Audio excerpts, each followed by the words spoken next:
तो अभी हम लोग ये ख़त्म करेंगे, फिर पावर फैक्टर इम्प्रूवमेंट वो चैप्टर ख़त्म करेंगे, और फिर नेक्स्ट वाले सेशन में फॉल्ट एनालिसिस, जो अलग अलग प्रकार के फॉल्ट है उसको देखेंगे। तो मतलब छोटे छोटे टॉपिक है ये। जो बड़ा टॉपिक था ये यही था जो पावर जनरेशन वाला था, जो काफ़ी लंबा चैप्टर होता है, लेकिन हमने इसमें रिन्यूएबल के भी जो जरूरी थे वो निपटा लिए। बाकी एक दो और है लेकिन उतने खास नहीं है, लेकिन करा हम उनको भी देंगे। जो है thermal, hydro, nuclear, diesel, solar, wind, ये ज़्यादातर हम लोगों ने निपटा लिए। यही बड़ा चैप्टर भी था इसमें। अब इसमें जो चैप्टर है छोटे चैप्टर, जैसे भी पावर फैक्टर इम्प्रूवमेंट आएगा, कुछ ये फॉर्मूला हम लोग लिख रहे हैं, ये फॉर्मूला आएंगे।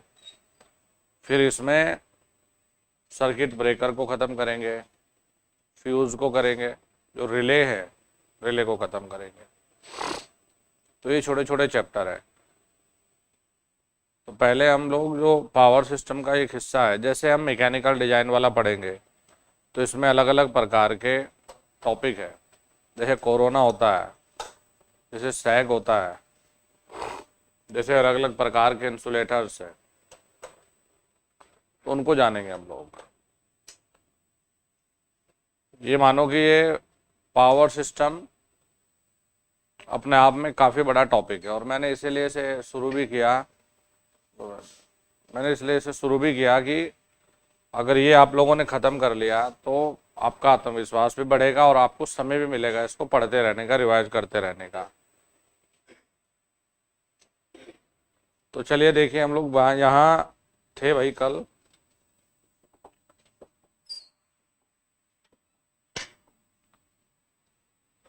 कल बेटा एक फॉर्मूला हम लोगों ने लिखा था, हाँ जी, लोड फैक्टर।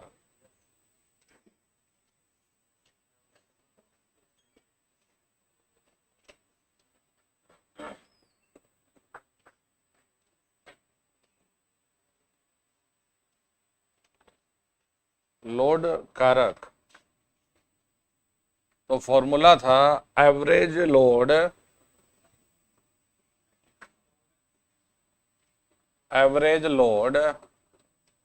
अपॉन में maximum demand. Average load upon maximum demand यानी कि औसत लोड अपॉन अधिकतम मांग।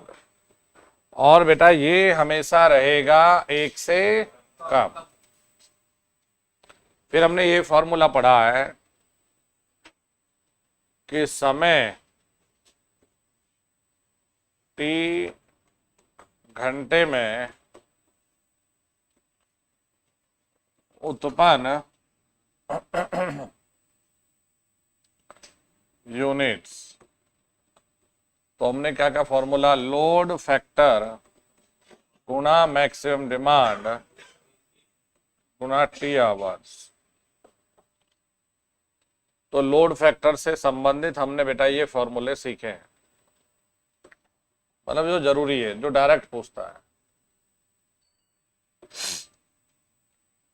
फिर हमने दूसरा जो फॉर्मूला सीखा है ये हमने पढ़ा है, बोलो जी, डिमांड फैक्टर। डिमांड फैक्टर यानी कि मांग कारक। ये होता है अधिकतम डिमांड यानी मैक्सिमम डिमांड अपॉन, शाबाश, अपॉन में बेटा कनेक्टेड लोड। और ये भी होता है 1 से कम।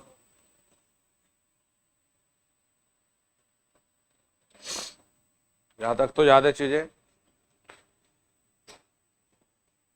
देखिए जी, एक और फॉर्मूला होता है जिसे हम लोग कहते हैं डाइवर्सिटी फैक्टर।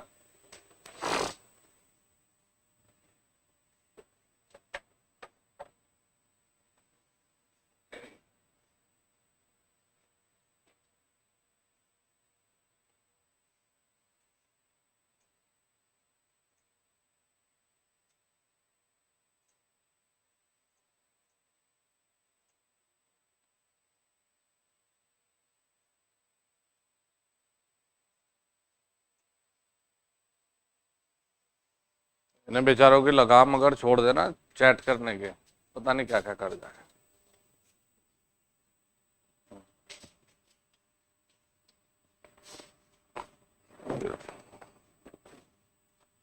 तो डिमांड फैक्टर हो गया maximum demand upon connected load. एक है बेटा डाइवर्सिटी फैक्टर।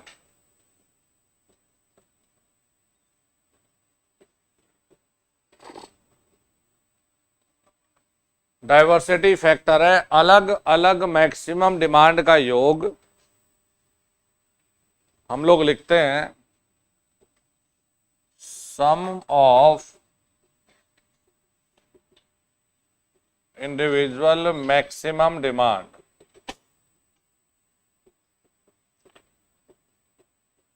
इसे लिखते हैं अलग अलग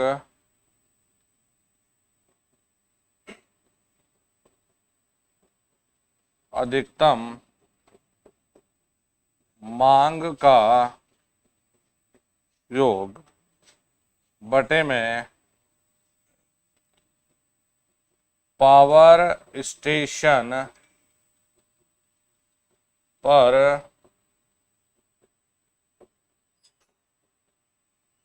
अधिकतम demand.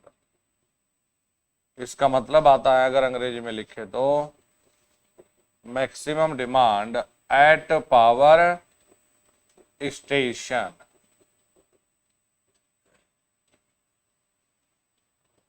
Diversity factor sum of individually maximum demand यानी कि अलग अलग अधिकतम मांग का योग अपॉन में पावर स्टेशन पर अधिकतम डिमांड। और बेटा याद रखिए डाइवर्सिटी फैक्टर सदैव होता है एक से ज्यादा। यह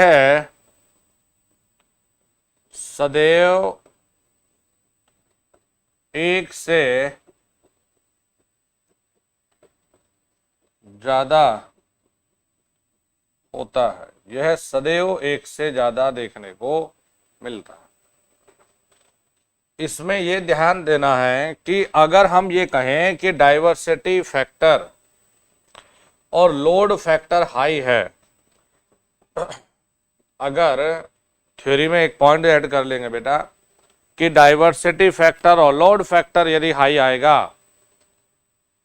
तो उत्पन्न होने वाली बिजली की जो कॉस्ट है पर यूनिट, भाई एक यूनिट का हम लोग 4 रुपए दे रहे, 5 रुपए दे रहे, तो पर यूनिट का जो कॉस्ट है वो कम हो जाएगा। तो डाइवर्सिटी फैक्टर हमेशा एक से ज्यादा, डिमांड फैक्टर कम, लोड फैक्टर यहां पर कम।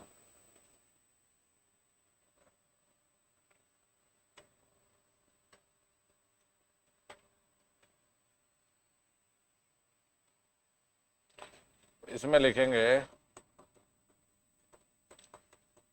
डाइवर्सिटी फैक्टर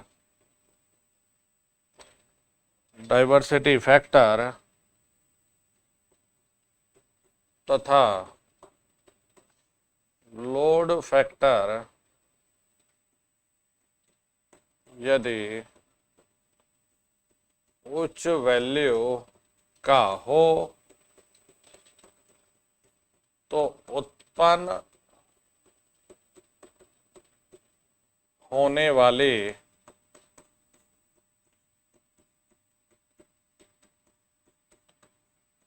बिजली की कीमत कम हो जाती है। उत्पन्न होने वाले बिजली की कीमत बेटा हो जाएगी कम। ये भी हमारा इंपॉर्टेंट पॉइंट है।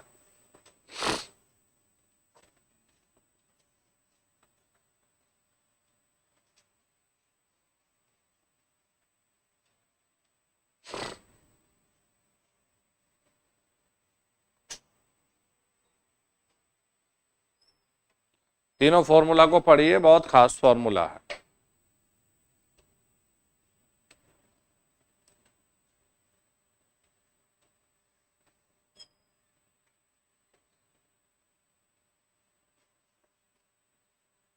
दे दो,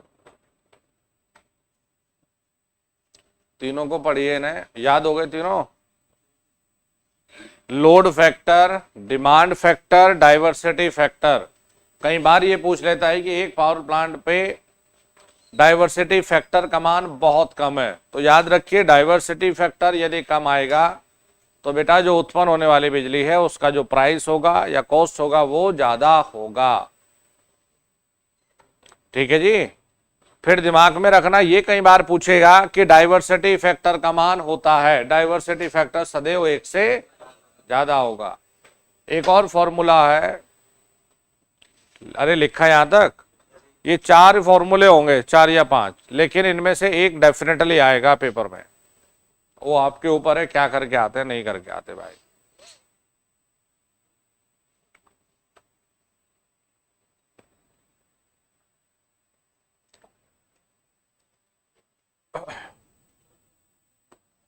चलिए जी, एक और लिखेंगे हम लोग,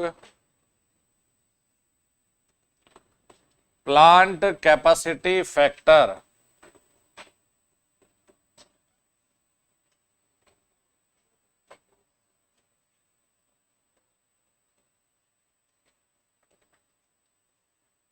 प्लांट क्षमता कारक, प्लांट कैपेसिटी फैक्टर, ये भी बहुत काम की चीज है।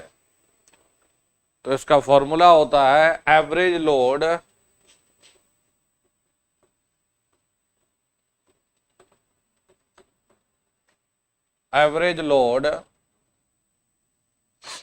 अपॉन में प्लांट कैपेसिटी।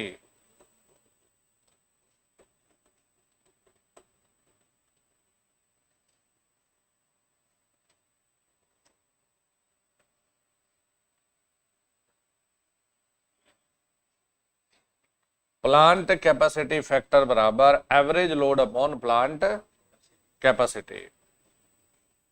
देखो इससे हमें ये बेनिफिट मिल जाता है, प्लांट कैपेसिटी का मतलब ये होता है बेटा कि कोई भी एक प्लांट है उसमें ये दिया गया हो कि भाई इसकी जो क्षमता है, इसकी क्षमता है 20 मेगावाट, इससे ज्यादा नहीं चला सकता, तो इसकी ये क्षमता है 20 मेगावाट।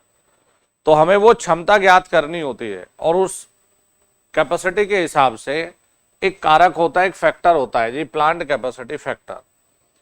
तो बेटा यदि हम लोग प्लांट की कैपेसिटी निकाल दें कि भाई एक पावर प्लांट है जिसकी जो कैपेसिटी है मान लिया 10 मेगावाट है जी, और उस प्लांट पर हम लोग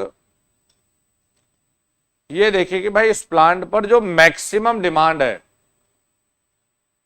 जो मैक्सिमम डिमांड दी गई है वो मान लिया आपको 9 दे दे, 11 दे दे, 10 दे दे। ठीक है जी। देखो हमेशा याद रखिए बेटा, लोड के हिसाब से कोई पावर प्लांट डिजाइन नहीं है।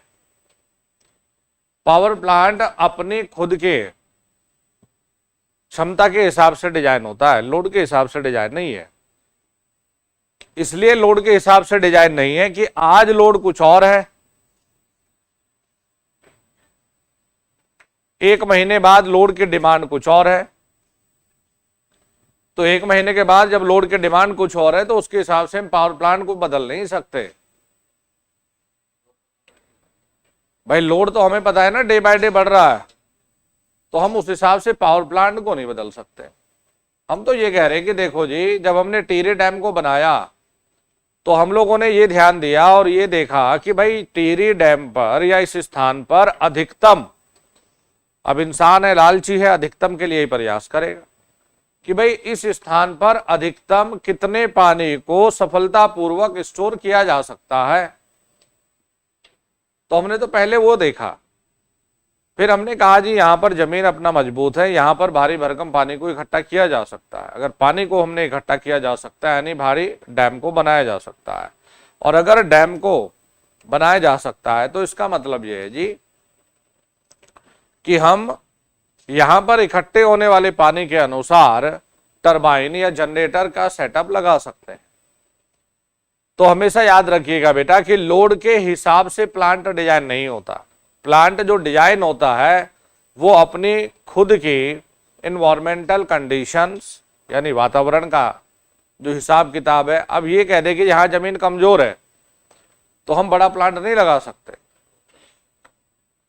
हम न्यूक्लियर की तरफ चले, हम न्यूक्लियर में कह दे जी हमारे पास यूरेनियम की क्षमता ही कम है, यूरेनियम की उपलब्धता ही कम है, तो हम जबरदस्ती बड़ा प्लांट लगाने की तरफ नहीं जाएंगे। यदि हम कह दे जी देखो इस लोकेशन पर रेडिएशन का पहले भी बहुत ज्यादा खतरा रहा है, तो हम बड़े प्लांट का रिस्क नहीं लेंगे। तो हमेशा याद रखिएगा कि मान लिया अगर आपको कोई ये कहे कि भाई लोड के आधार पर पावर प्लांट को डिजाइन किया जाता है, तो आप कहेंगे नहीं जी, लोड तो हर एक दिन बदलता रहेगा, पावर प्लांट को निर्धारित किया जाता है उसकी खुद की क्षमता, उसके खुद के फैक्टर के अनुसार। जैसे हम लोगों ने लिखा भी है बेटा कि साइट का चयन कैसे करें, तो साइट का चयन हमने कुछ अलग अलग अन्य चीजों को दिमाग में रख के हमने कहा जी जमीन सस्ती हो, बढ़िया चीज है, लेकिन जमीन सस्ती हो और पानी की उपलब्धता ना हो तो क्या हम हाइड्रो लगा लेंगे? नहीं। फिर पानी की उपलब्धता हो लेकिन डैम बनाने की अच्छी व्यवस्था ना हो तो क्या हम हाई हेड या बड़ा पावर प्लांट लगा सकते हैं? तो इसीलिए पावर प्लांट को हम लोड के अनुसार कभी भी डिसाइड नहीं करते।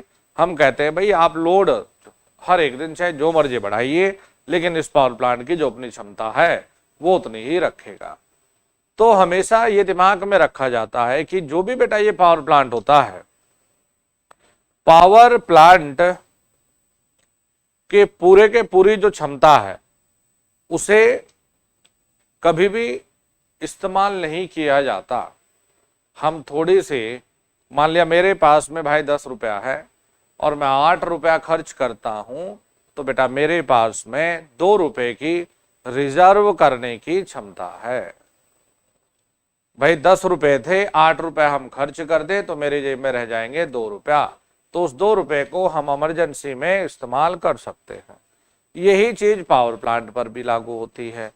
मान लिया हम आपको ये कहें कि भाई देखो प्लांट कैपेसिटी आपने यहां से निकाल दिया, क्योंकि यहां इस फॉर्मूले का इस्तेमाल करके आप कहेंगे जी कि प्लांट कैपेसिटी बराबर में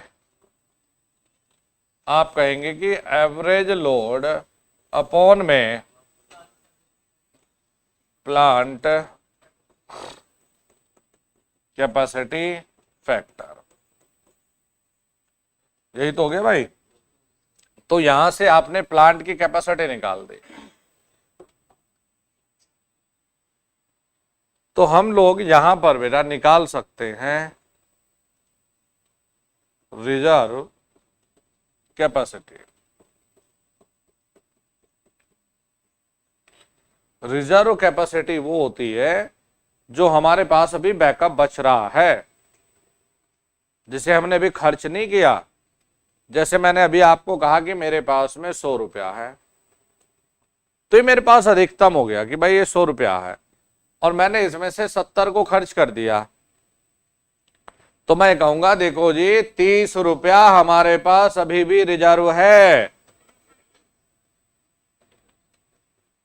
30 रुपया हमारे पास अब भी रिजर्व है। तो हम यही चीज बेटा पावर प्लांट में भी देखते हैं, रिजर्व कैपेसिटी रखते हैं।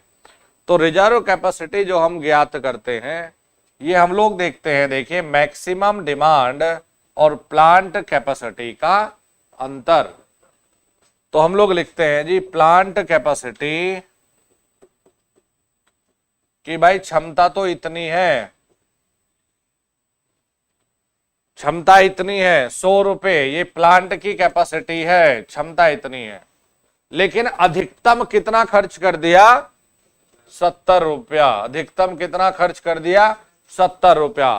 तो आपकी जेब में कितना बचा?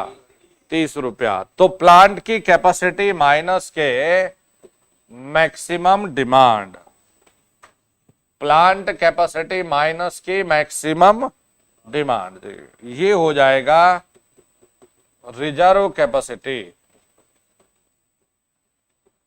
ये हो जाता है जी रिजर्व कैपेसिटी।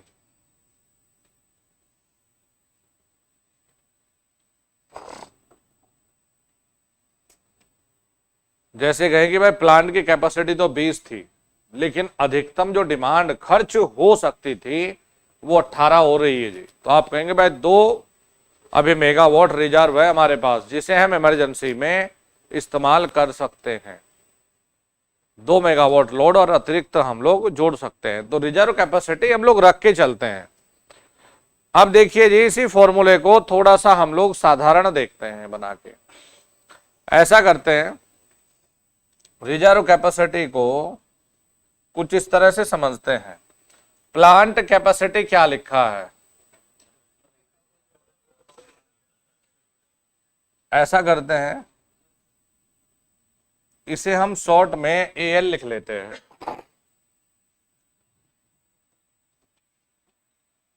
एवरेज लोड यानी औसत जो लोड है इसे लिखेंगे एएल। ठीक है, क्योंकि क्या है ना, मान लिया एग्जाम में तुम्हें डायरेक्ट रिजर्व कैपेसिटी पूछी है तो हम एक छोटा सा फॉर्मूला लिखेंगे ड्राइव करके, जिससे आप डायरेक्टली प्लांट कैपेसिटी और मैक्सिमम डिमांड इनके चक्कर में नॉलेज के डायरेक्ट फॉर्मूले में मान लगा के आंसर निकाल सकते हैं। तो एवरेज लोड अपॉन में प्लांट कैपेसिटी फैक्टर, इसे हमने लिया जी पीसीएफ, प्लांट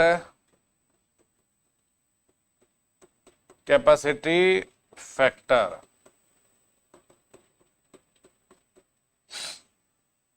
तो ये ले लिया जी हमने, पीसीएफ लिख लिया, माइनस ये रखा है जी हमारे पास में मैक्सिमम डिमांड। मैक्सिमम डिमांड अगर हम लोग लिखें और एवरेज लोड के फॉर्म में चलें तो देखना जरा क्या लिख सकते हो। मैक्सिमम डिमांड बराबर में average load upon load factor. तो हम लोग क्या लिख सकते हैं, average load upon load factor. देखो कहां से भाई, मैक्सिमम डिमांड यहां भेज दिया, तो एवरेज लोड बटे में लोड फैक्टर। तो हमने इसे ये लिख लिया जी, एल एवरेज लोड है, एल एफ ये हमारा जी लोड फैक्टर है। ठीक है, ये बताइए कॉमन क्या चीज है। तो देखिए जी, average load, load factor minus plant capacity factor upon में load factor into plant capacity factor. मान लिया एवरेज लोड देगा, क्योंकि ये सवाल थोड़ा टाइम बर्बाद कर देगा। पहले आप एवरेज निकालोगे जी, तो आपको सीधे करना है कि लोड फैक्टर या प्लांट कैपेसिटी फैक्टर ये देगा,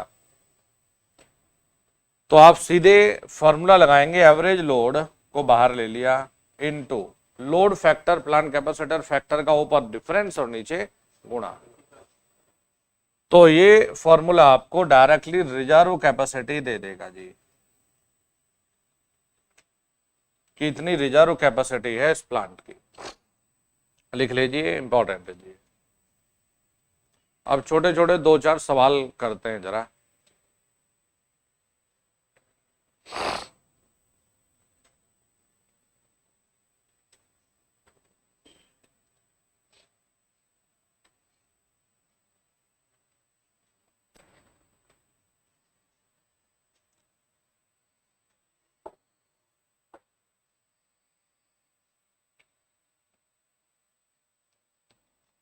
मैं जरा किताब लेके आता हूँ न्यूमेरिकल के लिए।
ज़्यादा नहीं, 2-3 न्यूमेरिकल करने हैं बस, तुम्हें ज़्यादा परेशान नहीं करेंगे,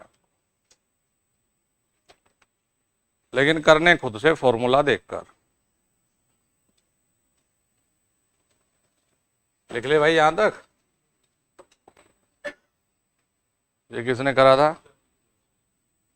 इस पे टच मत करना मेरे परमिशन के बिना। लेट आते हो तो सजा भुगतो।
देखो जितने सवाल तुम्हें करवा रहा हो इससे ज्यादा मुश्किल जाने की जरूरत नहीं है। आपके पास सिर्फ यही एक तरीका है, सवाल फॉर्मूले में मान रखो और आंसर बस। देखो क्या कह रहा है भाई कि अधिकतम जो डिमांड यानी मैक्सिमम डिमांड है वो 100 मेगावाट है जी, और प्रति वर्ष यानी एक साल का लोड फैक्टर 40% है जी। एक साल पे बात हुई है, एक साल में कितने आवर? 8760 यार।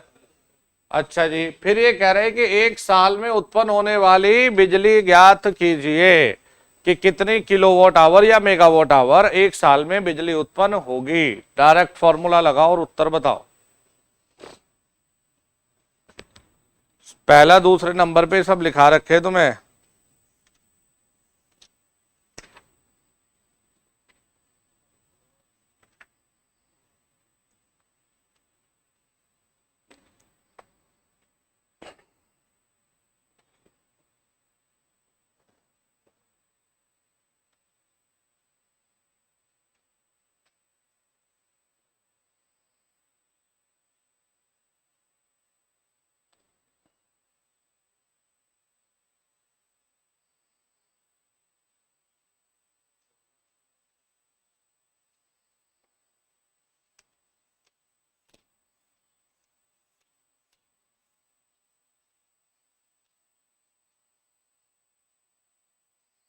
कितना है जी?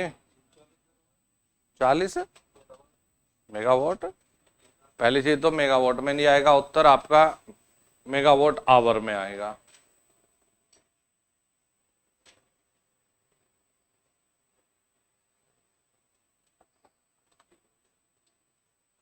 अरे भाई ये क्या है, मतलब ऐसे ना यार, हद कर दो बिल्कुल। समय t घंटे में उत्पन्न होने वाली बिजली या यूनिट, क्या फॉर्मूला है?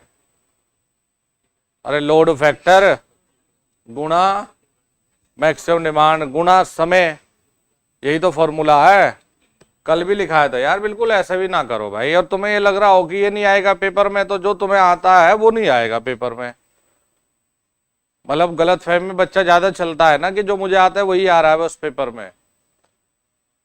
इतना मुश्किल नहीं है। सूत्र में मान लगाने वाले पिछली बार भी खूब आए, घुमाने वाले नहीं। सूत्र और मान, सूत्र और मान, इस लेवल के तो करने पड़ेंगे।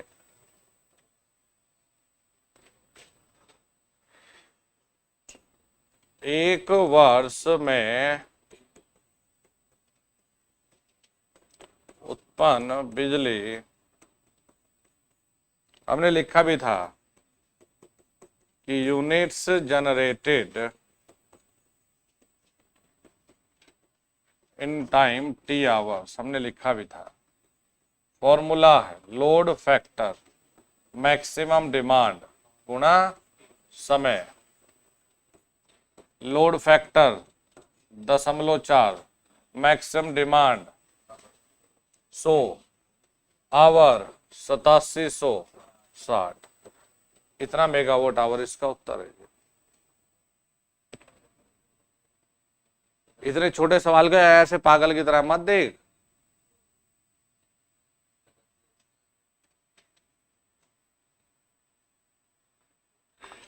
अब इतने हीरो ना बनो भाई। अरे डायरेक्ट और कैसे बताओ क्या कराओ? मैंने तो इनके डेरिवेशन भी नहीं कराए। मैंने कहा तुम्हें समय काहे का बर्बाद करना, नहीं तो इनके 2-2 पेज के डेरिवेशन करवाता। इतने मेगावाट आवर, ठीक है, इतने मेगावाट आवर इसमें बिजली पैदा होगी एक साल में। किलोवाट आवर में चाहते हैं तो गुणा 10 की घात 3 और कर लो।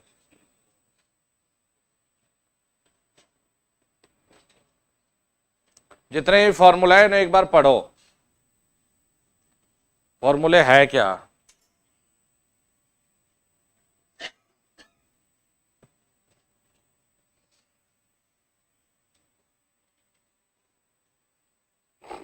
फिर तुम कहते हो पेपर देने के बाद जो न्यूमेरिकल ज्यादा पूछ लिए, तो पहले करके जाओ। मैं बार बार बोल रहा हूं 2 स्टेप वाला न्यूमेरिकल आपके पास नहीं आता। 2 स्टेप मतलब पहले कुछ और निकालो फिर इसमें मान रखो, ऐसा नहीं आएगा। सीधे मान दिए जाएंगे, सूत्र में मान रखने हैं और बताने हैं, और सूत्र भी वही जो आपको लिखाए हैं।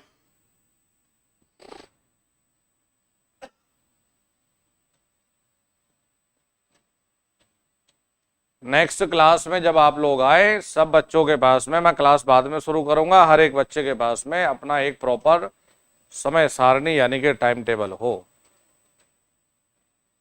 पढ़ाई करने का, कि किसके अनुसार वो घर पे सेल्फ स्टडी करते हैं, पढ़ाई करते हैं। ये बिल्कुल मतलब नहीं कि मेरे पास में आ गए तो नौकरी पक्की होगी, नहीं पढ़ोगे तो नंबर वही 0 है।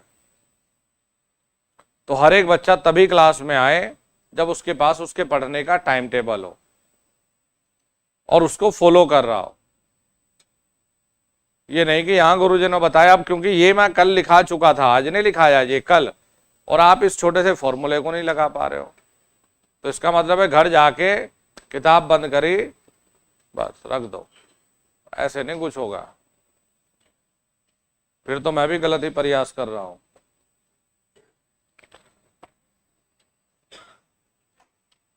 लिख लिया भाई? कॉपी करने में आपको ज्यादा दिलचस्पी है, कॉपी करने में ज्यादा दिलचस्पी, लेकिन सॉल्यूशन करने में, पढ़ने में इसमें दिलचस्पी नहीं है। नोट्स इकट्ठे करने थे दोस्तों, कुछ ना हो रहा, मैं गारंटी दूं तुम्हें। नोट्स तो दुनिया के पता नहीं कितने बड़े मार्केट में, नोट्स इकट्ठे करने से क्या होगा बताओ? नोट्स इकट्ठे करने से कुछ नहीं हो रहा।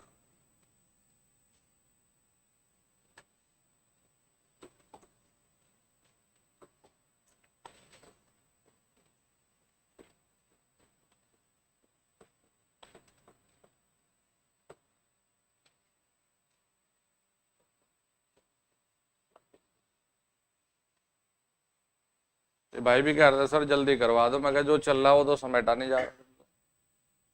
भाई भी कह रहा था जल्दी कराओ। अब हमारा यही कहना है कि भाई ये तो हमारी टेंशन है, अरे नालायकों कम से कम जो करा दिया उसे तो पढ़ लो।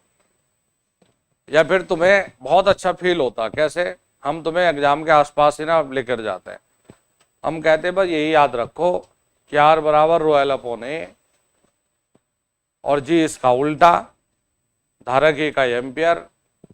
तो विद्यार्थी को बहुत अच्छा लगता है कि भाई हमें तो सब चीजें आ गई, बेचारे को असलियत से रूबरू नहीं करवाया।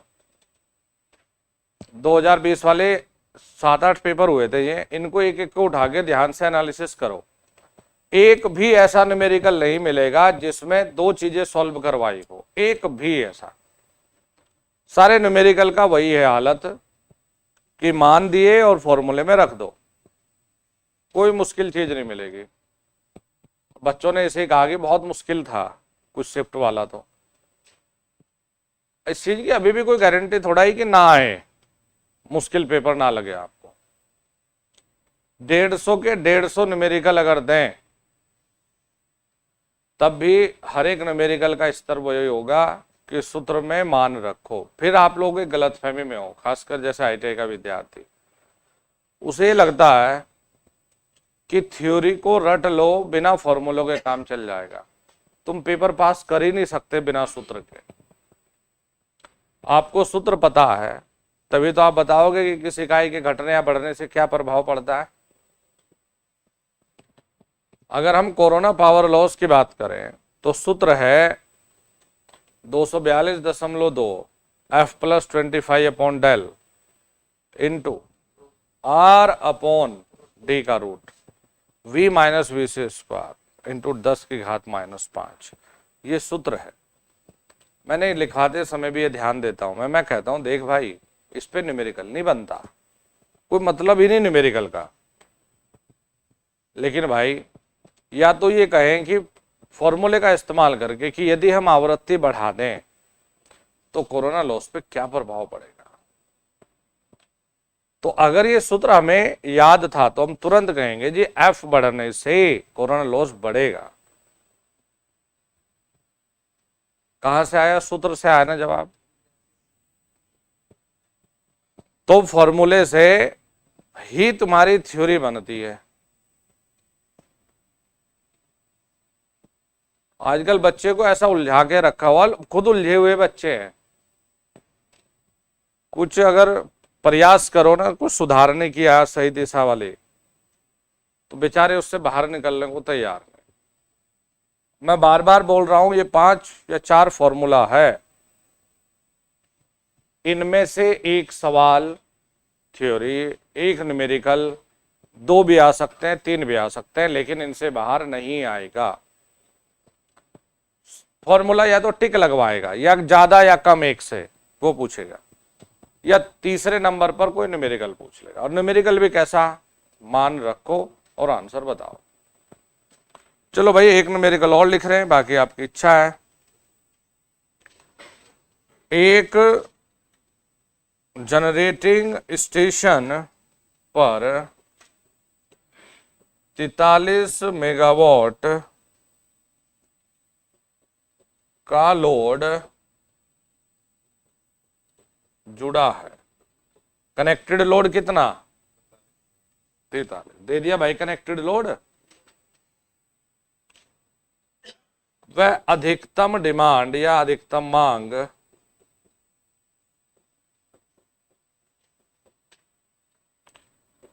बीस मेगावाट है। वह 61.5 गुणा 10⁶ यूनिट, यूनिट का मतलब समझ गए, 1.5 गुणा 10⁶ किलोवाट आवर यूनिट एक वर्ष में उत्पन्न करता है। एक वर्ष में उत्पन्न करता है।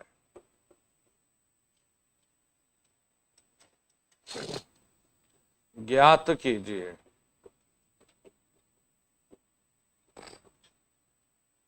ए में बताना है डिमांड फैक्टर, बी में बताना है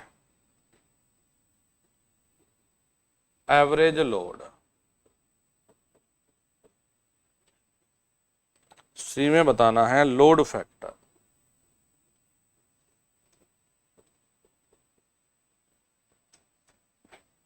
तीन चीजें हैं, बताइए जी।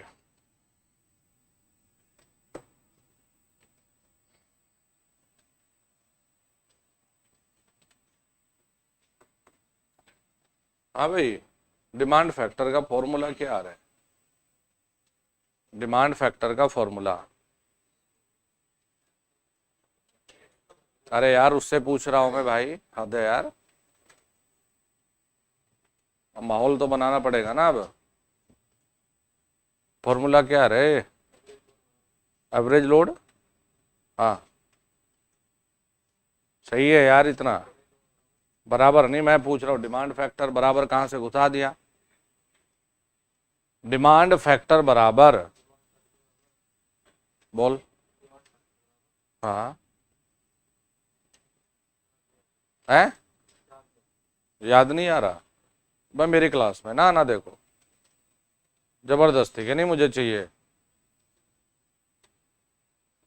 घर क्या बोल के आया? कल आया था?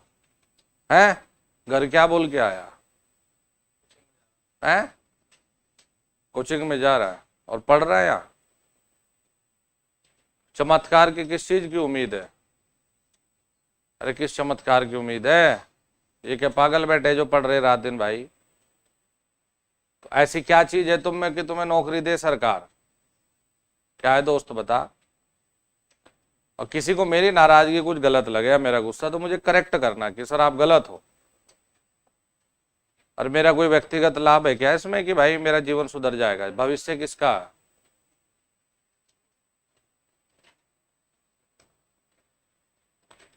हाँ भाई, डिमांड फैक्टर का फॉर्मूला क्या है?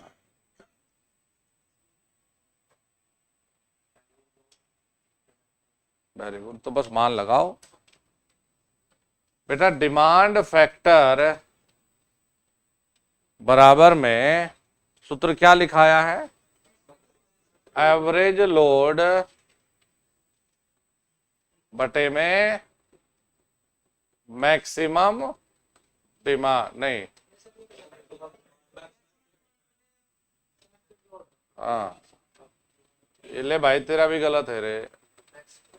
मैक्सिमम डिमांड बटे में कनेक्टेड लोड, वो तो लोड फैक्टर का लिख दिया था हमने।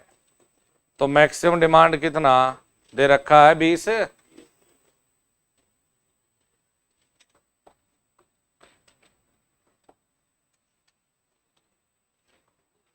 ये कहने से कि भर्ती नहीं आ रही थी, है जी सरकार ने गुनाह कर दिया, मैं कह रहा हूं भर्ती आ गई, तुम कितने तैयार हो?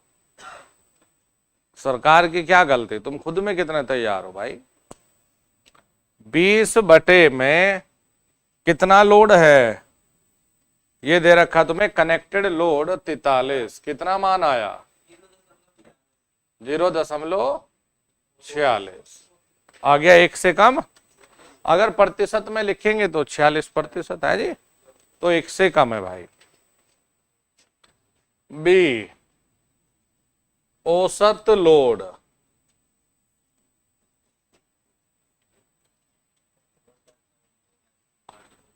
औसत लोड है, लोड फैक्टर कहां है इसमें?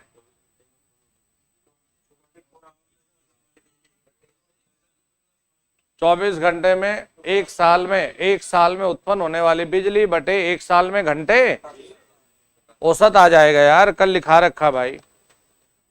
एक साल में दे दिया ना, एक वर्ष में इतनी इकाई उत्पन्न होती है, तो हम क्या कहेंगे? एक वर्ष में उत्पन्न बिजली अपॉन में एक वर्ष में कितने साल है? 8760, तो 61.5 गुणा 10⁻6 बटे 8760, कितना आया? 70-20, ये औसत लोड आ गया जी, 70-20 मेगावाट। ज्यादा आ गया यार ये।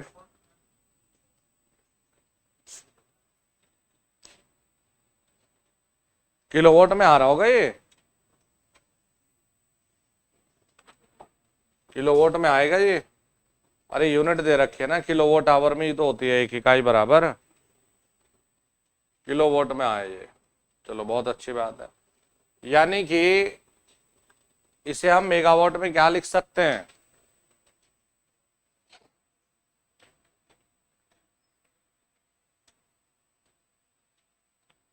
7 मेगावाट। अगर मेगावाट में लिखे तो ये लिख सकते हैं ना, 7.02, क्या लिखना 02। अब आ गया जी लोड फैक्टर। लोड फैक्टर का सूत्र क्या, एवरेज लोड बटे मैक्सिमम डिमांड। एवरेज लोड कितना है जी 7, मैक्सिमम डिमांड कितना है जी 20, कितना आ गया है जी 0.35 आ गया, कम, 1 से कम। अब एक बार भाई मैं बार बार बोल रहा हूं, इनसे अलग कुछ नहीं है भाई, ये 2 न्यूमेरिकल किए ना, इन 2 के बाहर कुछ नहीं आएगा तुम्हारे पेपर में। डाइवर्सिटी फैक्टर का एक और करना है बस। इन सूत्र को सबको फिर से पढ़िए।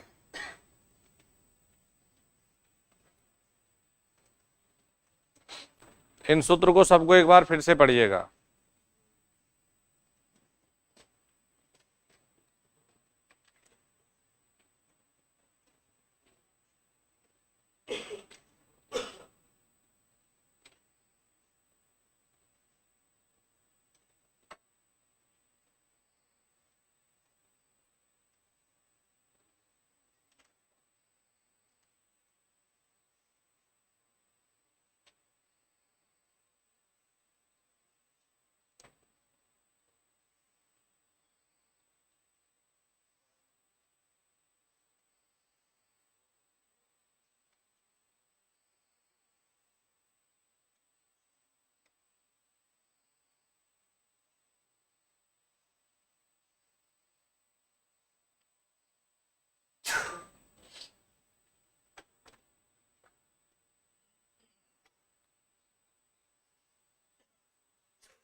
पढ़ो, सारे सूत्र को पढ़ो एक बार फिर से।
आ रहा हूँ, अभी बता रहा हूँ,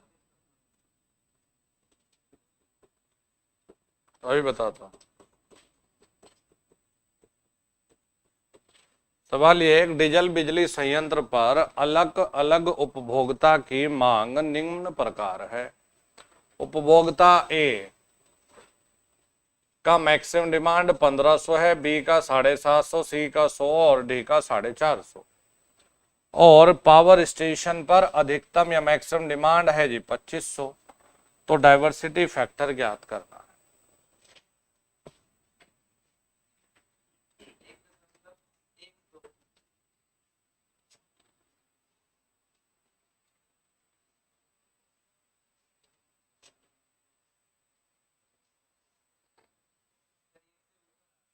हाँ बिल्कुल, 1.12। जयलाल यादव जी आ गया है।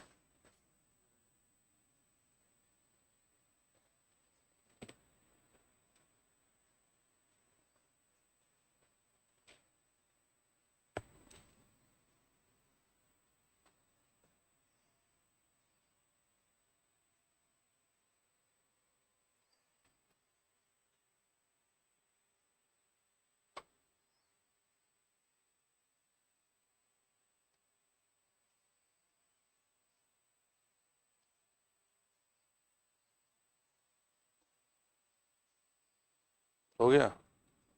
कितने लोगों ने कर लिया भाई? आप लोगों से नहीं हुआ? हो गया। कहाँ है? बैठे बैठे रहो।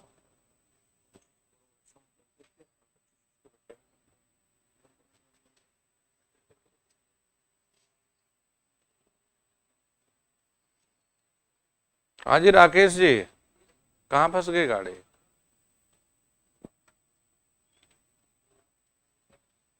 डाइवर्सिटी फैक्टर में अलग अलग अधिकतम मांग का योग बटे अधिकतम मांग पावर स्टेशन पे। तो डाइवर्सिटी फैक्टर बराबर 1500 प्लस में 750 प्लस में 100 प्लस में 450 बटे में 2500, 1.12 ये मिल जाएगा डाइवर्सिटी फैक्टर।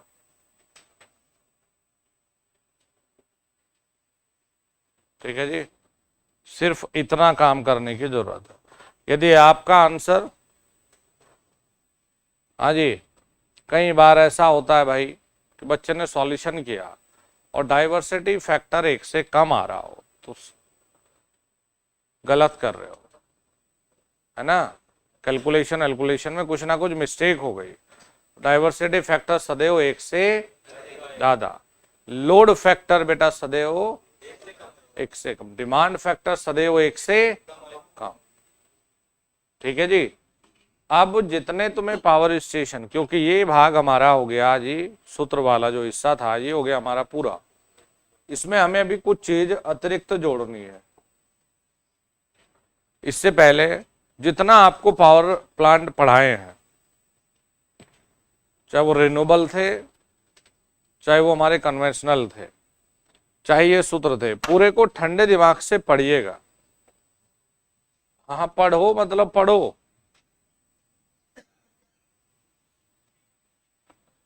पूरे को ठंडे दिमाग से पढ़िए। ऑनलाइन वाले बच्चों नोट्स को ओपन करिए, नोट्स को ओपन करिए और पढ़ना शुरू करिएगा।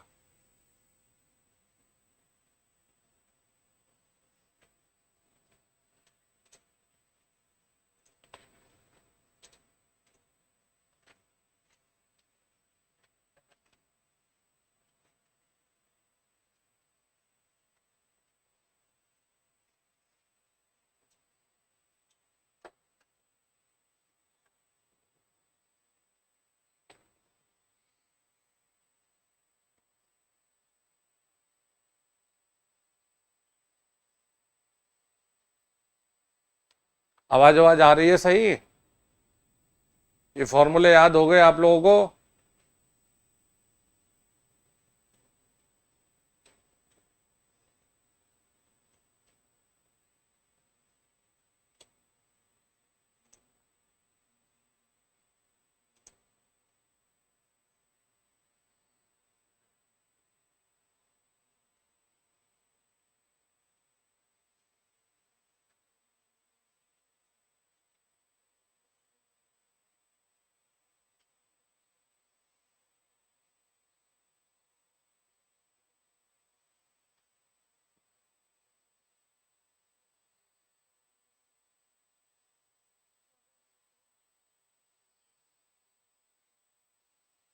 आवाज आवाज आ रही है आप सभी लोगों को भाई? हेलो।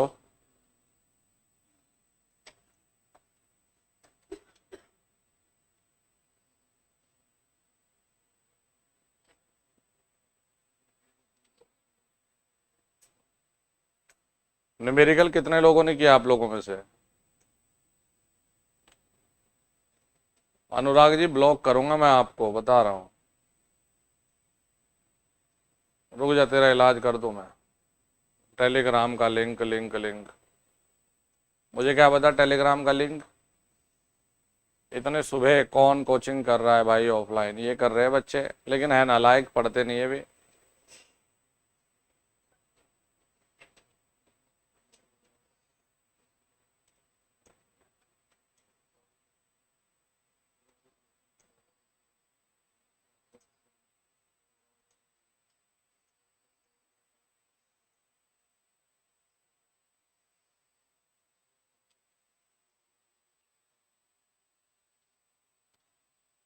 पूरे को पढ़ो इसे।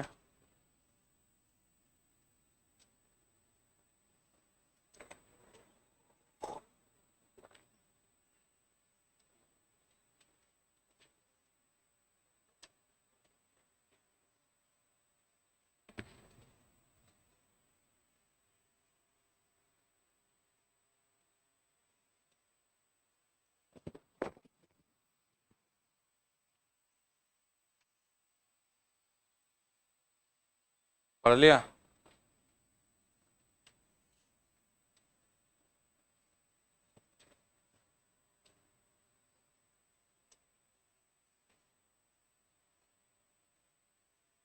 पढ़ लिया सब?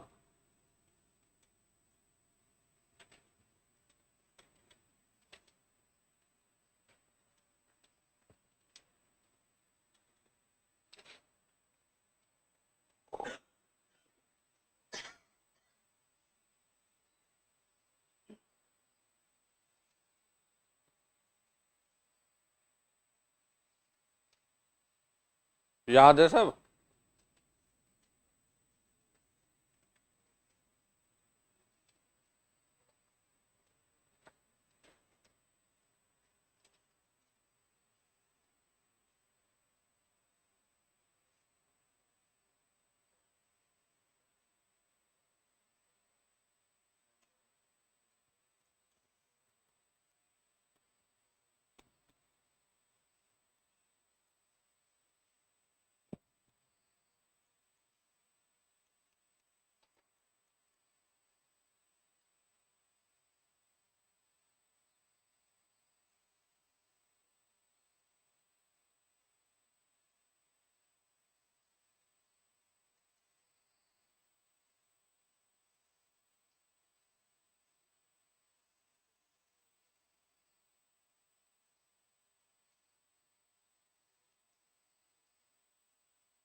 पढ़ लिया सब बच्चों ने? चलो वेरी गुड। घर जाते ही सबसे पहले उसको रिवाइज किया करो, मतलब रिवीजन करते रहो, बार बार चीजों को भूलोगे नहीं। पढ़ने को नहीं तो मैं कितनी भी चीजें खत्म कर दूं बेटा, जब तक खुद से नहीं करोगे नहीं होगा। बढ़िया से रिवाइज करनी है घर जाते ही। और जैसे फॉर्मूला है ना, लिख लो एक पेपर पे और अपने जहां आप सोते हो सामने चिपका दो। आते जाते उठते बैठते जब इन्हीं पे ध्यान रहेगा ना, तो ये अपने फिट हो जाएंगे दिमाग में। चलो जी आगे बढ़ते हैं।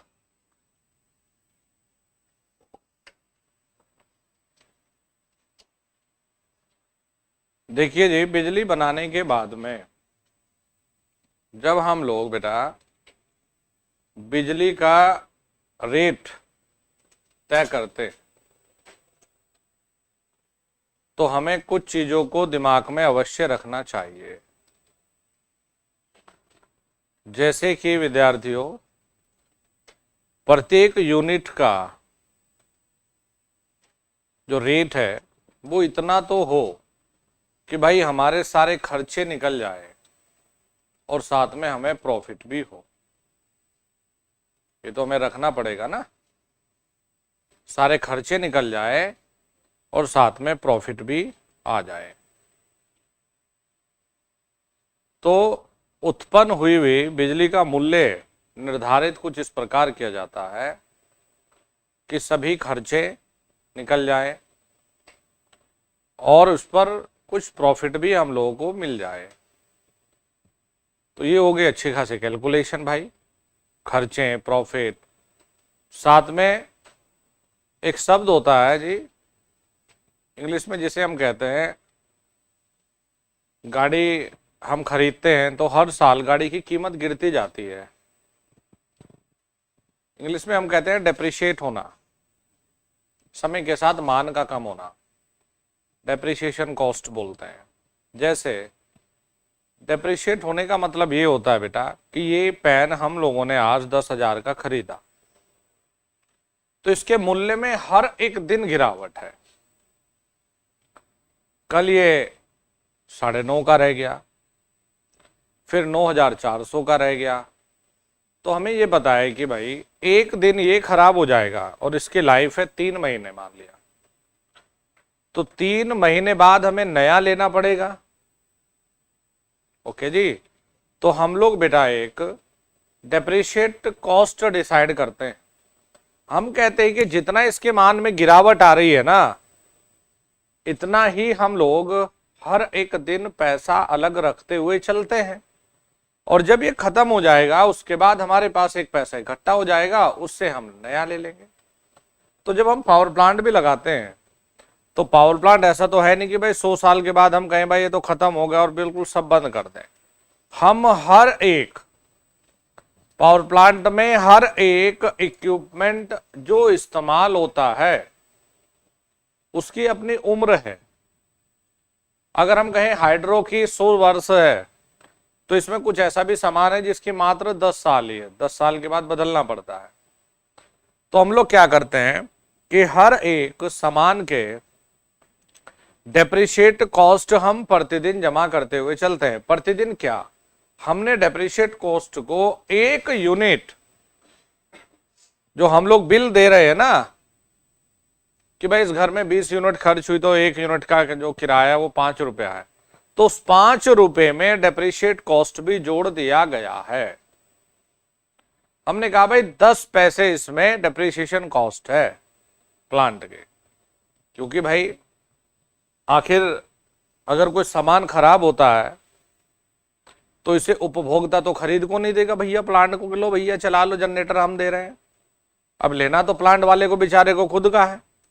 तो प्लांट वाले ने समझदारी करी कि भाई हमने तो डेप्रिसिएशन कॉस्ट लेकर एक अच्छा खासा अमाउंट पहले से इकट्ठा कर रखा है, अब अगर कोई भी समस्या आती है, कोई भी प्रॉब्लम आती है तो भाई हम इससे खर्च करेंगे जी।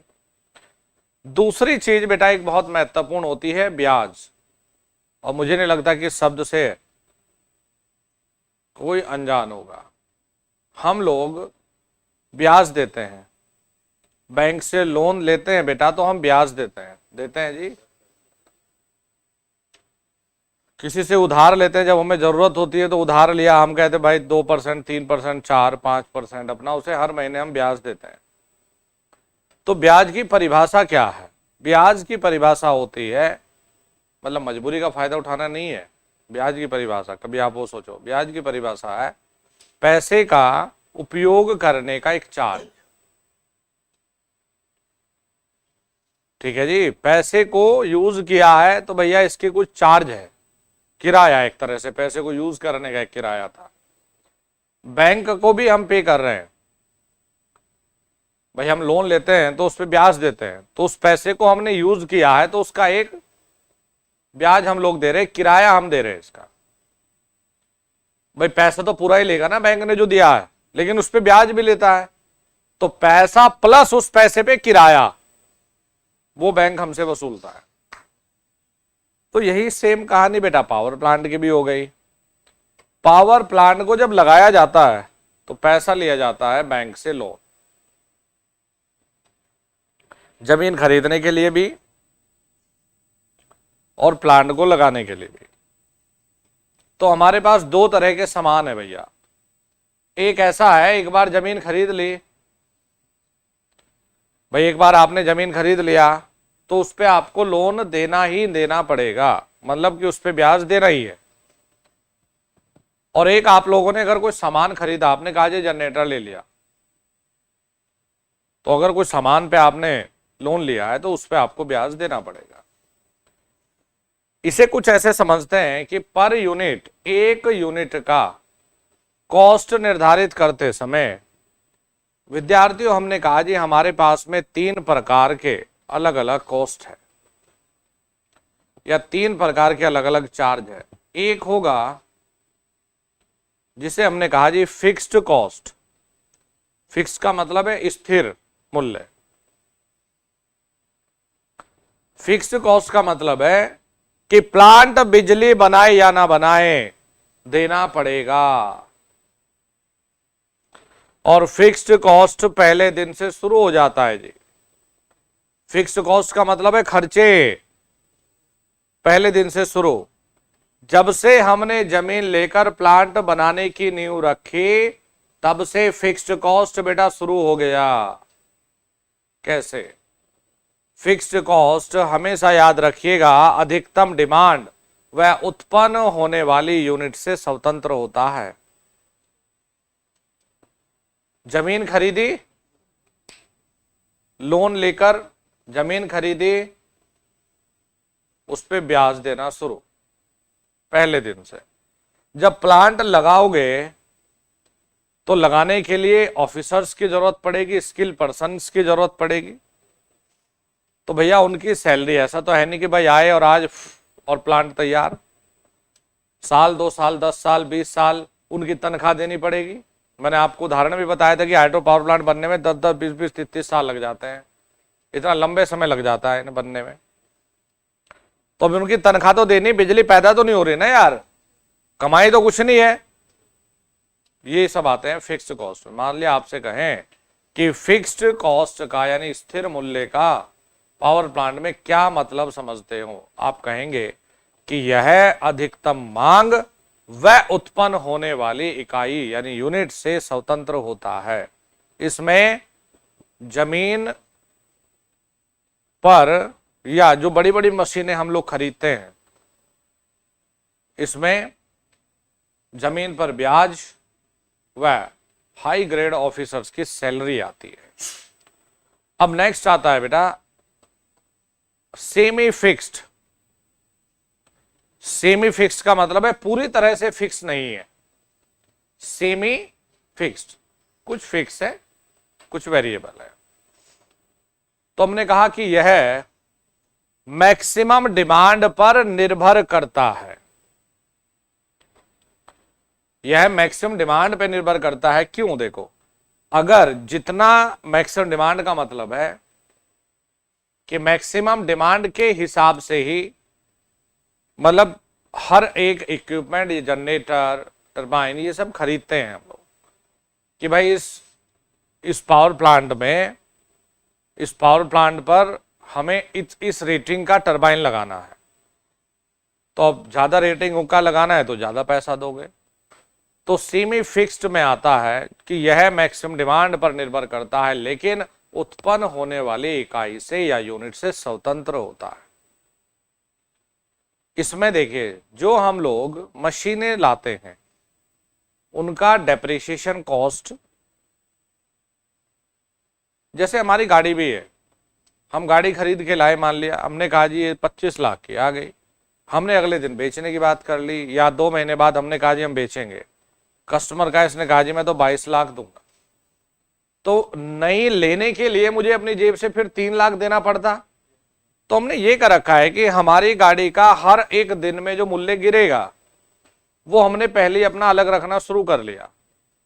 तो 3 महीने के बाद में अगर हमने 22 में बेच भी दिया तो हमारे पास 3 लाख जमा है, हमारी जेब पर एक्स्ट्रा बर्डन नहीं आएगा। तो डेप्रिसिएशन कॉस्ट जो होता है वो इसमें रखा जाता है सेमी फिक्स्ड में। फिर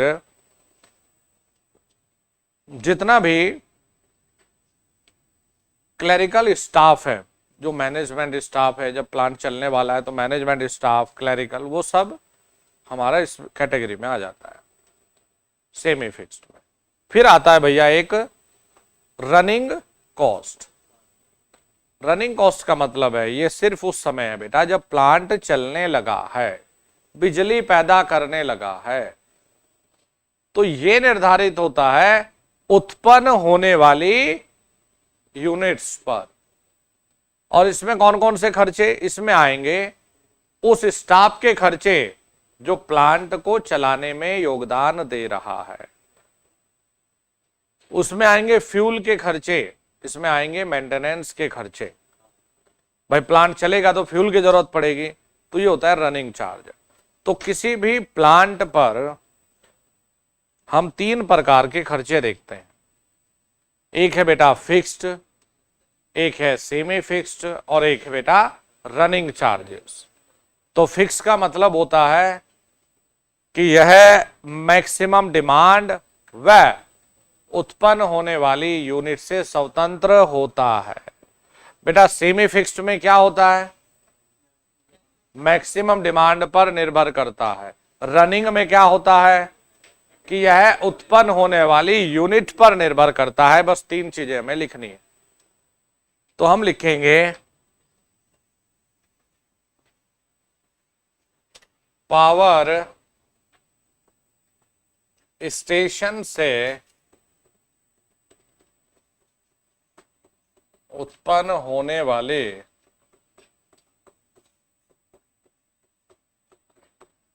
बिजली का मूल्य 3 प्रकार के मूल्यों को ध्यान में रखकर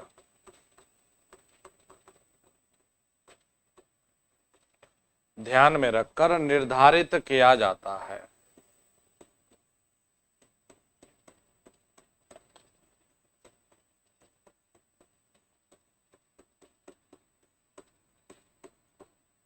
निर्धारित किया जाता है। पावर स्टेशन से उत्पन्न होने वाली बिजली का मूल्य 3 प्रकार के मूल्यों को ध्यान में रखकर निर्धारित किया जाता है। कितने बेटा? 3 प्रकार।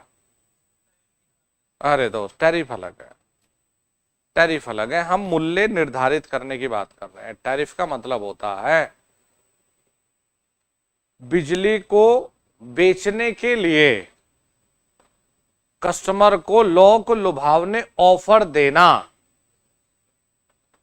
वो टैरिफ है। आज 20% की सेल रहेगी इस पे। हमने कहा कि भैया जो 100 रुपए का सामान खरीदेगा उसे 20% का डिस्काउंट मिलेगा, वो टैरिफ है। जो ज्यादा बड़ा उपभोक्ता होगा उसे बिजली में 2% छूट मिलेगी, वो टैरिफ है। जिसका पावर फैक्टर अच्छा होगा उसे 10% छूट मिलेगी, वो टैरिफ है। तो टैरिफ होता है बिजली को बेचने के लिए एक तरह से लोक लुभावने ऑफर देना, अलग अलग के लिए अलग अलग प्रकार का प्लान देना, ये होता है टैरिफ। कई बार आप देखते हैं मोबाइल पर कि सिर्फ आपके लिए इस नंबर पर आज यदि आप 600 का रिचार्ज कराएंगे तो आपको मिलेगी ये सुविधा। ये गारंटी नहीं कि जियो के सब नंबर पे मिलेगी, कुछ स्पेसिफिकली अपना दे दिया। भाई ये ज्यादातर यूज करते आ रहे हैं, बड़े प्लान यूज करते हैं, तो इन्हें ये टैरिफ दे देते हैं। टैरिफ वो होता है। यहां हम मूल्य को निर्धारित करने की बात कर रहे हैं कि और मूल्य को निर्धारित ऐसा करें, हम लिखेंगे मूल्य को निर्धारित करते समय निम्न बिंदु का ध्यान देना आवश्यक है। अब निम्न बिंदु क्या क्या है देखिए। नंबर 1, खर्चे की रिकवरी। नंबर 2, इमरजेंसी के लिए थोड़ा अमाउंट इकट्ठा किया जा सके। नंबर 3, इस पर कोई एक उचित प्रॉफिट लिया जा सके। अब कोई भी बिजनेस करेगा घाटे के लिए तो करेगा नहीं दोस्त, तो हमें प्रॉफिट का भी ध्यान रखना है, हमें अगर कोई इमरजेंसी आ जाती है उसका भी ध्यान रखना है, और जो खर्चे हम लोगों ने किए हैं उनका भी ध्यान रखना है। तो इसमें नेक्स्ट लिखेंगे पावर स्टेशन से उत्पन्न होने वाली बिजली का मूल्य 3 प्रकार के मूल्यों को ध्यान में रखकर निर्धारित किया जाता है। नंबर 1 लिखेंगे बेटा आप फिक्स्ड कॉस्ट।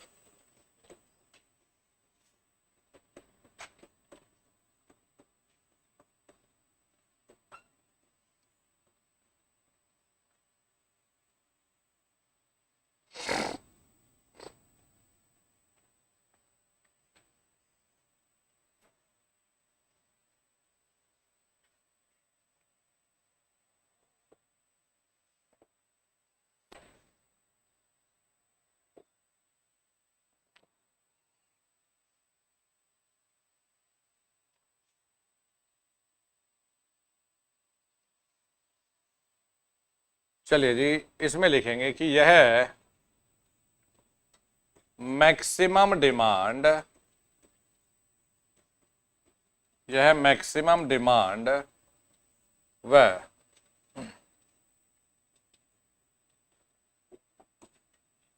ऐसे लिख लो यूनिट्स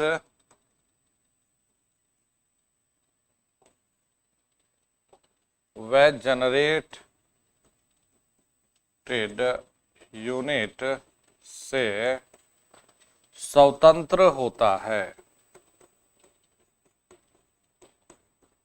स्वतंत्र होता है। मतलब बेटा मैक्सिमम डिमांड से कोई मतलब नहीं प्यारे बच्चों, इससे स्वतंत्र है। और देखिए जनरेट यूनिट से भी स्वतंत्र है, इसका कोई मतलब नहीं दोनों से।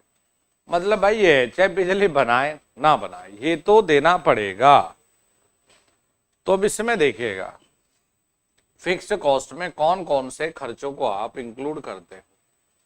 नंबर 1 जमीन के लिए लोन अमाउंट पर ब्याज,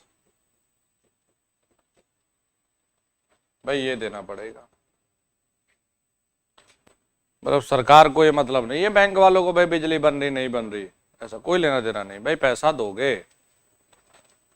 दूसरा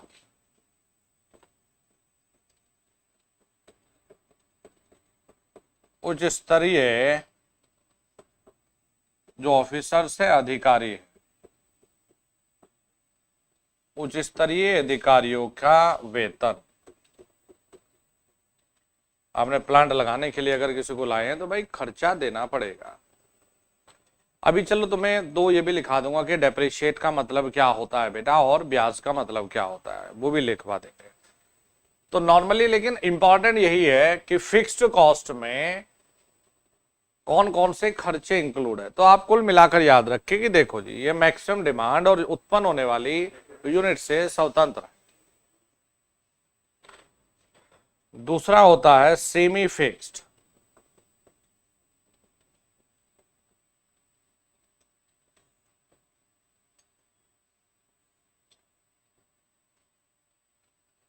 इसमें लिखेंगे यह है मैक्सिमम डिमांड पर निर्भर करता है तथा बिल्कुल उत्पन्न होने वाली यूनिट से स्वतंत्र होता है। बस इसमें ये लिखेंगे आप, ये होता है सेमी फिक्स्ड। और भाई एक और लिखो नंबर 3 पर है, इसमें इतना जरूरी था नहीं, फिर भी अगर लिखना चाहो तो आप लिख लीजिए। इसमें है मशीनों के लिए लोन पर ब्याज,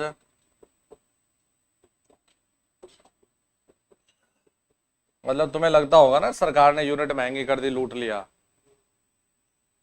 सरकार का तो हल्का प्रॉफिट रहता है इसमें, इतना भारी भरकम प्रॉफिट नहीं रहता, खर्चे भी बहुत है यार।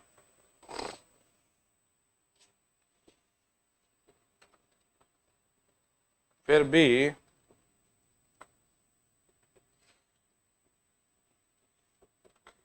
डेप्रिसिएशन कॉस्ट, इसे यूपी आर्विनल में इससे सवाल आया था, ये वाले जो मैं एक पेज लिखा रहा हूं ना आपको, इससे यूपी आर्विनल में सवाल आया था।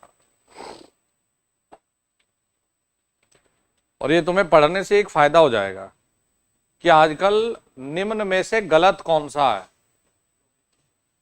तो ये स्टेटमेंट देता है, तो ये स्टेटमेंट को आप तभी पकड़ पाओगे जब आपको किसी चीज को लेकर एक बहुत क्लियर आइडिया होगा। अब नेक्स्ट लिखेंगे, इसी में फिर ये आता है उच्च स्तरीय अधिकारियों का वेतन, यहां लिखेंगे मैनेजमेंट ऑफिसर्स की सैलरी। जैसे जो इंजीनियर वगैरह सब आते हैं ना मैनेजमेंट ऑफिसर्स की कैटेगरी में, फिर जैसे TG2 जेई, ये सब रनिंग वाले में आएंगे, क्लर्क, ये सब हमारा रनिंग वाले में है। फिर आता है भैया रनिंग चार्जेस या रनिंग कॉस्ट। बताइए जी किसके ऊपर निर्भर करता है? यह उत्पन्न होने वाली यूनिट्स पर निर्भर करता है।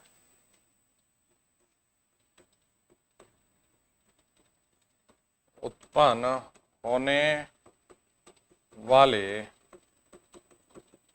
यूनिट्स पर निर्भर करता है। इसमें देखिए जी क्या क्या है, फ्यूल,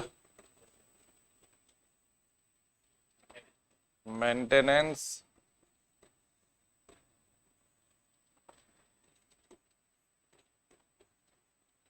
प्लांट को चलाने वाले स्टाफ की सैलरी,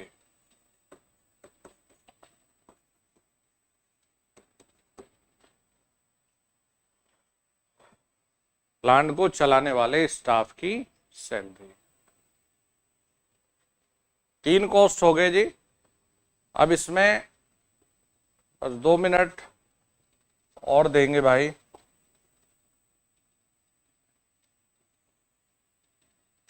अरे ब्याज को तो समझते ही होंगे, ब्याज तो लिखने की जरूरत नहीं यार है। नहीं नहीं, यूनिट जनरेटेड,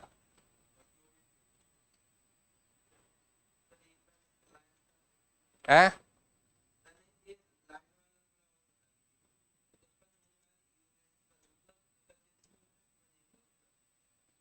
जब प्लांट, यूनिट्स का मतलब है इसका जब ये प्लांट चल रहा है, हाँ बिजली बना रहा है तब।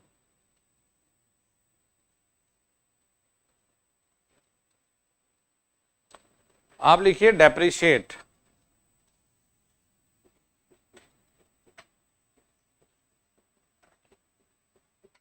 डेप्रिसिएशन कॉस्ट का मतलब क्या है? इसका हमारा टेक्निकल से लेना देना नहीं, हम नॉर्मल लाइफ में भी देखते हैं डेप्रिसिएशन कॉस्ट।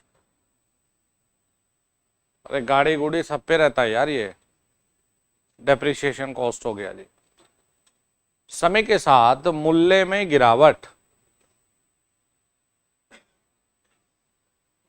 इसमें लिखेंगे किसी भी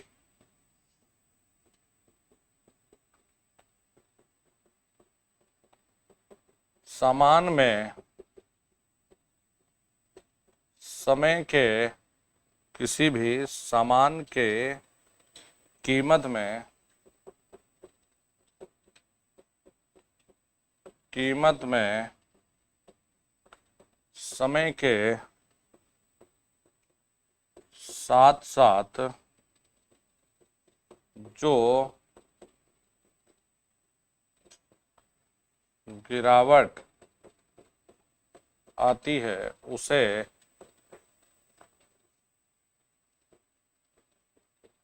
डेप्रिसिएशन कॉस्ट कहा जाता है।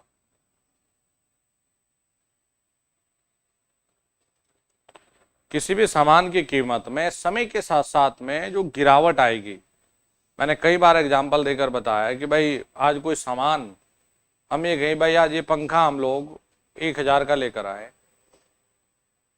भाई हमें पता है इसकी वारंटी बेचारे की 6 महीने इसकी लाइफ है, तो 6 महीने के बाद हमें नया लगाना पड़ेगा। तो हमने कहा एक काम करते हैं जी, इसके हर एक दिन की कीमत निकाल लेते हैं और जितनी हर एक दिन का इसकी कीमत है उसे अलग इकट्ठा करना शुरू कर देते हैं। तो 6 महीने क्या, हमने कहा कल, तो हमने कहा जी ये तो बेचारा 10 रुपये कम हो गया, परसों ये 10 रुपया और कम हो गया, तो हमने वो 10-10 रुपये को जोड़ना शुरू कर दिया प्रतिदिन। तो वो हमारा डेप्रिसिएशन चार्ज है। 6 महीने के बाद हमने कहा जी इसे तो बदलना है, तो भाई हमने कहा जो आपने इकट्ठा किया है वो लेके आइए और बदल लीजिए। तो समय के साथ साथ में हर एक सामान के जो रेट है, जो कीमत है बेटा, उसमें आती है गिरावट और उसे कहते हैं डेप्रिसिएशन कॉस्ट या डेप्रिसिएशन चार्ज। अब ये डेप्रिसिएशन चार्ज को निकालने के पावर प्लांट में 3 मेथड है, तो हमें मेथड के नाम लिखने हैं, डिटेल में हमें जाना नहीं है। तो एक होता है जी, एक विधि होती है स्ट्रेट लाइन मेथड, यानी सीधी रेखा में रेट चलता है इसमें। Straight line method. एक होता है भाई सिंकिंग फंड, इनके नाम है जी,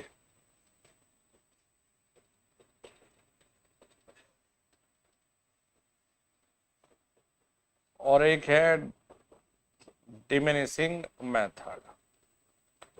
इनकी डिटेल की हमें कोई आवश्यकता नहीं है, और ये भी इसलिए लिखा है कि आपको ये कहे निम्न में से डेप्रिसिएशन चार्ज, किसी पावर प्लांट का डेप्रिसिएशन चार्ज को ज्ञात करने का मेथड नहीं है। तो जब ये तीनों आपको याद होंगे या पता होंगे, एक बार आपने देखना है बस इनको। एक है स्ट्रेट लाइन मेथड, एक है सिंकिंग फंड मेथड और एक है डिमिनिशिंग मेथड। तो अगर डी आपको कुछ और दे दिया तो आप तुरंत पकड़ जाओगे कि यार ऊपर के 3 तो हमने देखे थे एक बार, लेकिन ये डी नहीं हमने सुना था, तो उस पर अपना टिक लगा लेंगे भाई।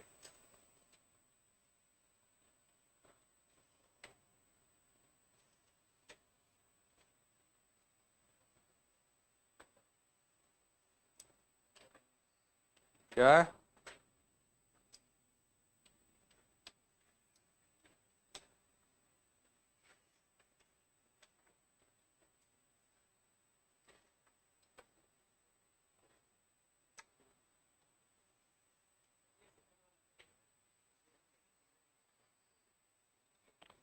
Straight line method, sinking SINKING sinking fund method, और एक होता है diminishing method DIMINISHING।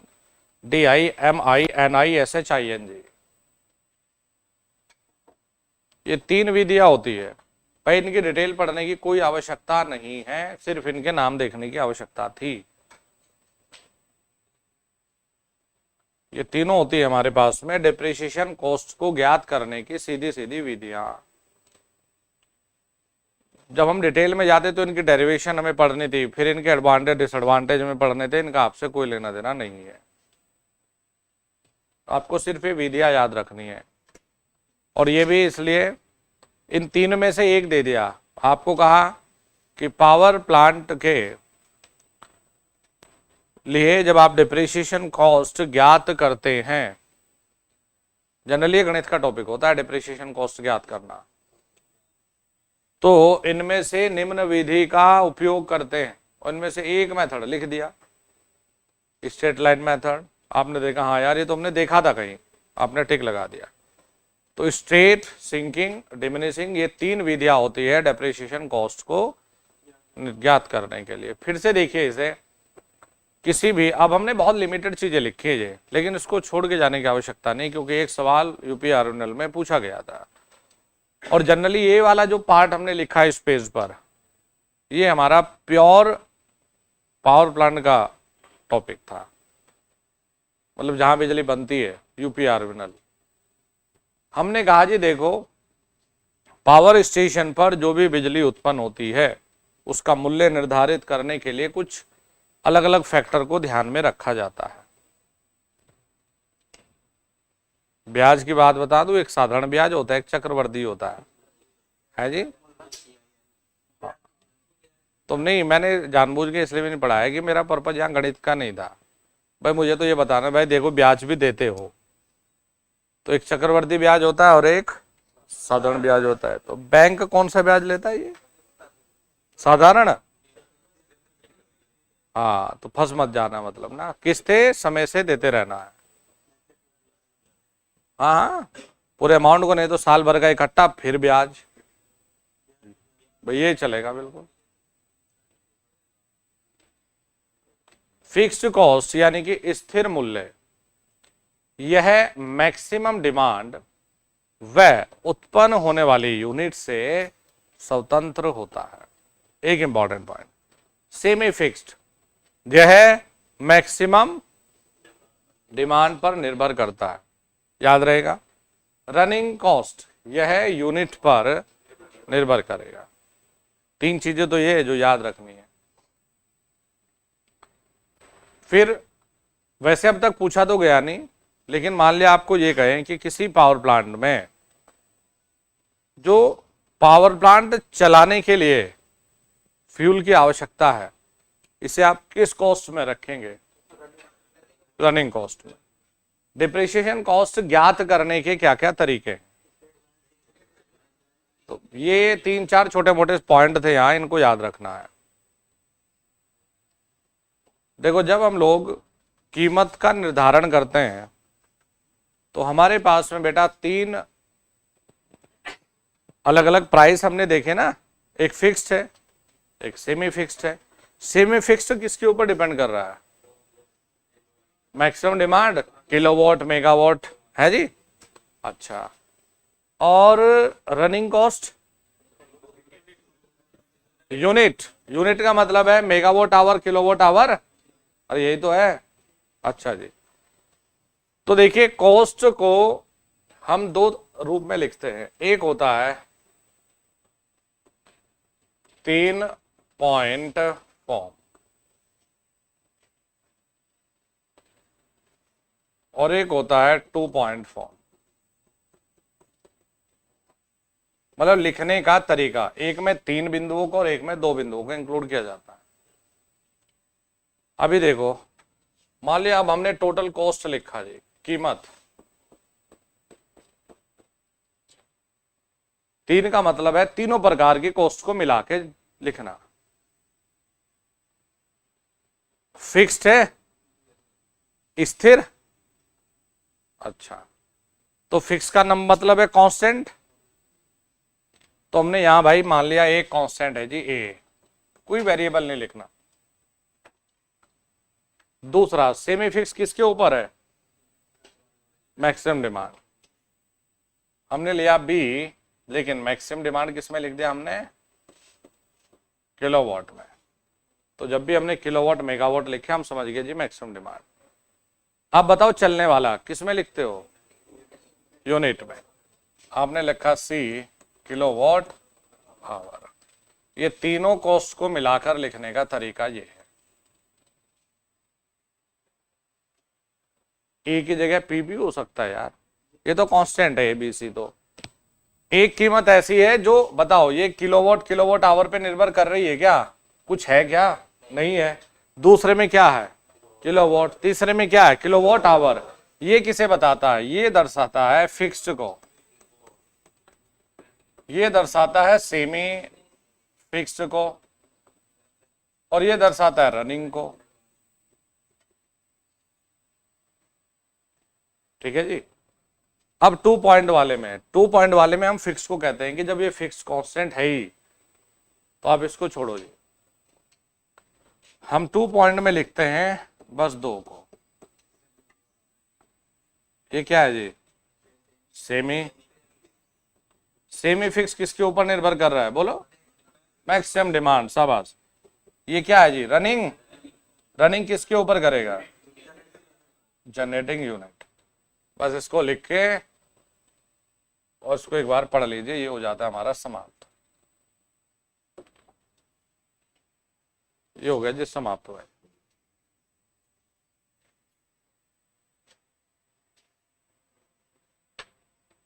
Power plant, power plant था अलग अलग, उसकी बिजली की कीमत कैसे निर्धारित करनी है।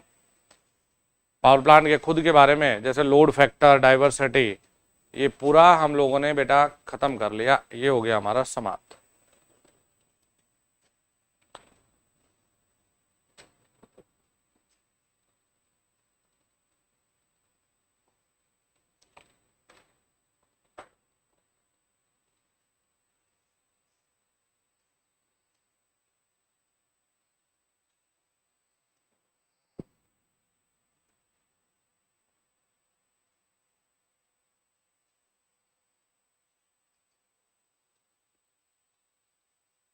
ठीक है जी,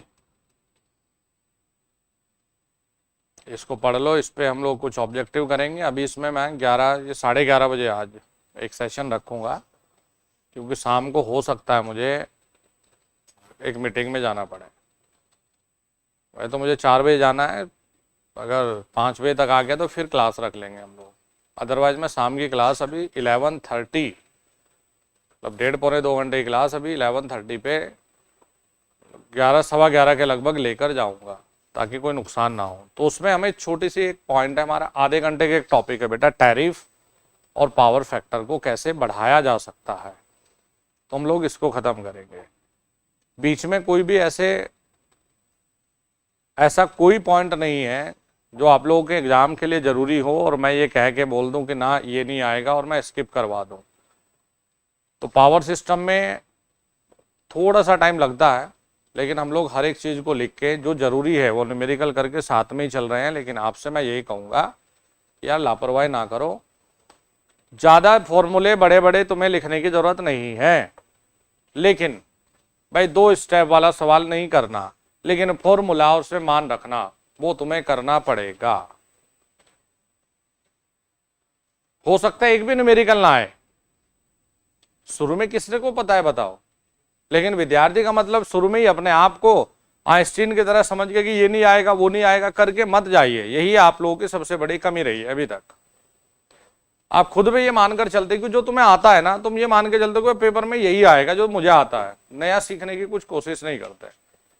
पेपर का मतलब होता है, तैयारी इसलिए तो करता है कि देखो भाई, मुझे एक सिलेबस दिया गया है, 50-60 चैप्टर पढ़ने हैं मुझे ये फर्क नहीं पड़ता कि पेपर में किस चैप्टर का आएगा नहीं आएगा। आपको एक कड़वा सच बता दूं कि ये कड़वा सच ये है बच्चों कि YouTube पर कुछ लोगों ने जैसे व्यू ज़्यादा आ जाए, सब्सक्राइबर ज़्यादा बढ़े, इसलिए ज़बरदस्ती की वीडियो दे रखी, कट ऑफ इतनी जाएगी, इतने नंबर लाने जरूरी है, ये टॉपिक इंपॉर्टेंट है।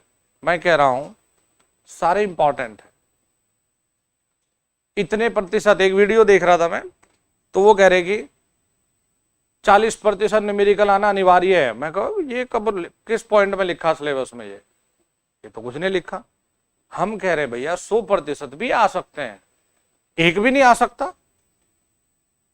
अगर ये चीज पहले से पता है, भाई मेरिट पहले से पता है, मैं कह रहा हूं कि पेपर देने के बाद नहीं पता चलता। मेरिट तो जब नौकरी पे जाता है ना तब पता चलता है, जब लिस्ट आ जाती है सामने। मेरिट तो तब पता चलती है। तो जबरदस्ती के 150 अंक प्राप्त करने आवश्यक है, काहे के 150 अंक? अगर बढ़िया लेवल का पेपर बन गया, यहां ये रिलेटिव मार्किंग है कि जितनी भर्ती है उतने विद्यार्थियों में आपके अंक सबसे अधिक आए। ये होता है। हो सकता है मेरिट 105 जाए, हो सकता है बिल्कुल आसान पेपर पूछ ले 160 चली जाए, हो सकता है 90 पे रह जाए, हो सकता है बेसिक इलेक्ट्रिकल का एक भी सवाल ना आए, हो सकता है 50 सवाल पावर प्लांट के दे दे, हो सकता है एक भी ना आए।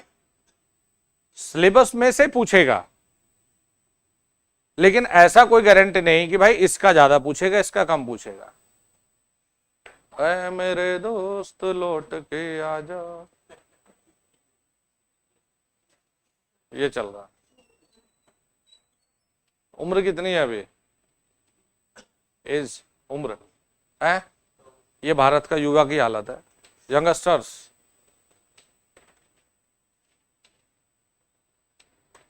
तुझे भी नींद बहुत रहती है दोस्त?